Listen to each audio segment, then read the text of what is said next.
হরে কৃষ্ণ, রাধে রাধে বন্ধুরা, কেমন আছো? আশা করছি সকলেই খুব ভালো আছো। নয়নমণি সেবা চ্যানেলে সকলকে জানাই শুভেচ্ছা ও আন্তরিক ভালোবাসা। অনেক দিন হয়ে গেল গোপাল সোনাদেরকে লং ভিডিও দিতে পারিনি। সেবার ভিডিও প্রত্যেক দিন ছাড়া হচ্ছে না, কারণ এতটা ঠান্ডা পড়েছে। সত্যি বলতে তাড়াহুড়ো করে হয়তো সেবাটা দিয়ে দিচ্ছি, কিন্তু ভিডিও আর করা হচ্ছে না। আর আমার হাতটা কেটে গিয়েছিল মুড়িতে সবজি কাটতে গিয়ে, আর তার উপরে হাতের কবজিতে একটু লেগে গিয়েছে, তো তার জন্য আমার খুবই কষ্ট হচ্ছিল। আর এমনিতে ঠান্ডাটাও প্রচণ্ড। আর তো সেই জন্যে গোপাল সোনাদেরও কিন্তু অসুবিধা হয়েছে কয়েকদিন, কারণ ওদের স্নানটা আমি করাতে পারিনি। মানে হাতে যে ওদেরকে তুলে নেবো, তো সেই মানে ক্ষমতা আমার ছিল না। প্রচণ্ড হাতে ব্যথা ছিল, যার জন্যে কিছু করতে পারিনি। তবে আজকে দেখছি হাতটা ভালো, আর রোদ্দুরটাও বেশ চড়া মতন উঠেছে, তাই জন্য ভাবলাম গোপাল সোনাদেরকে একটু স্নানটা করিয়ে দিই। তো অনেক দিন বাদে কিন্তু গোপাল সোনাদেরকে প্রায় 2-3 দিন পরে আমি স্নানটা করাচ্ছি, কারণ আমার হাতে লাগায় আমি স্নান করাতে পারিনি।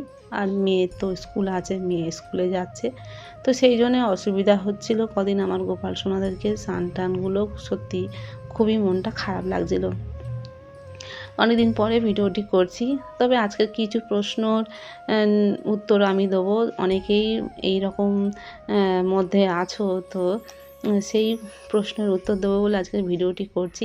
তো কয়েকদিন আগে আমার একটা দিদিভাই কমেন্ট করে জানিয়েছিল যে তার বাড়িতে একটাই ফ্রিজ, তো সেই ফ্রিজের মধ্যে মাছ রাখে ওপরে, তা আর নিচের দিকে যে ঝুড়িটা থাকে সেটার মধ্যে একটা ঝুড়ির মধ্যে সবজি রাখে। তো সেই সবজি কি সেই একই ফ্রিজের সবজি কি ভগবানকে ভোগ নিবেদন করা যাবে, বা গোপালকে ভোগ করে দেওয়া যাবে, এই রকম প্রশ্ন করেছিল। তবে এই রকম মনের এই ধরনের প্রশ্ন অনেকেই করে, বা না করলেও এই রকম সমস্যায় কিন্তু অনেকেই আছে। কারণ অনেকের বাড়িতে ফ্রিজ আছে, তারা মানে একেবারে হয়তো নিরামিষ খায় না। যেমন আমরা যদি নিরামিষ খাই, তো আমাদের সম্পূর্ণ সব কিছু নিরামিষ। তো যারা মাঝে মাঝে নিরামিষ রান্না করে সপ্তাহে একদিন, বা কোনো সময় বিশেষ বিশেষ দিনে হয়তো বাড়িতে ভোগ রান্না করবে, তাদের মনে একটা সব সময় চিন্তা থাকে, তো আমরা তো একই ফ্রিজে মাছ রাখছি, তবে সেই ফ্রিজে যদি সবজি রাখি, সেই সবজি কি ভগবানকে ভোগ লাগানো যাবে, এইরকম। বা আমাদের গ্যাসটা তো গ্যাসে রান্না বান্না করি, তো সেই গ্যাসের কীভাবে ভোগ রান্না করব, কি করে দেওয়া কি যাবে, করলে কি পাপ হবে, এই রকম নানান প্রশ্ন মানে সবার মনের মধ্যে থাকে, বা অনেকেই করে থাকে। তো সেক্ষেত্রে বলছি, দেখো, যাদের একান্ত ইচ্ছা যে হ্যাঁ আমরা ভগবানকে ভোগ নিবেদন করব, আমরা পেরে উঠব,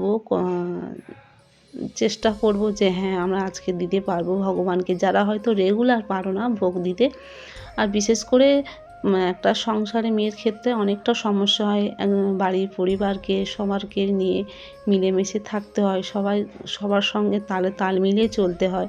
তো সেই জন্যে বাড়ির সবাই যদি আমিষ খায়, তো সেক্ষেত্রে একটু অসুবিধা হয়, কারণ একটাই ফ্রিজ, তো সেটা তো কী করা যাবে। তো ফ্রিজের জিনিস হোক, যাই কিছু হোক না কেন, গঙ্গা জল আর তুলসীপত্র অবশ্যই ছড়াতে নিলে কিচ্ছু মানে হবে না, কারণ গঙ্গা জলের মতন সত্যি বলতে পবিত্র আর এই পৃথিবীতে কিচ্ছু হয় না। সব কিছুতেই গঙ্গা জল চলে।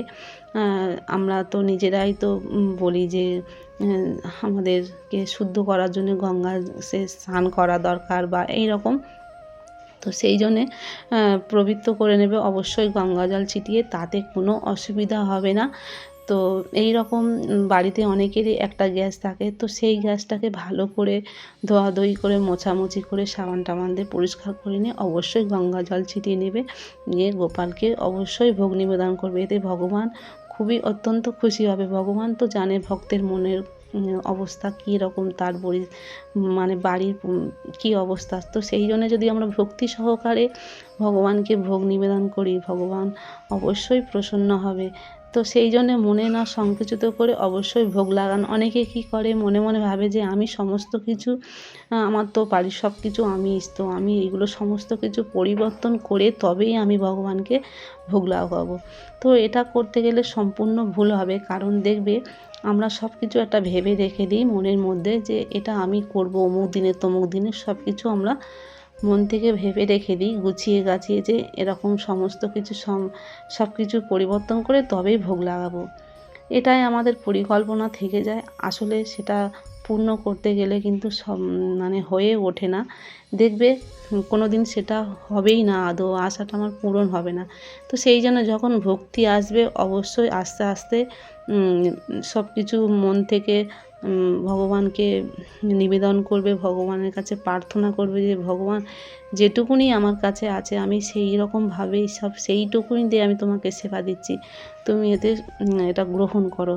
দেখবে ভগবান অবশ্যই কৃপা করবে, আর আস্তে আস্তে তারই কৃপায়, ভগবানের কৃপায় তোমার সব কিছু একদিন সংসারের সব পরিবর্তন হবে। সবাই সংসার সদস্য দেখবে একদিন আস্তে আস্তে বুঝতে পারবে যে হ্যাঁ, ভক্তির পথে এইরকমভাবে আস্তে আস্তে আসতে হয়, গোবিন্দর কৃপা এমন। তো আমারও কিন্তু সেম এই রকম হয়েছে, আমিও এইরকমভাবে আস্তে আস্তে এগোতে পেরেছি। তো কেমন লাগলো অবশ্যই কমেন্ট করে জানিও। রাধে রাধে, হরি বল, হরি বল।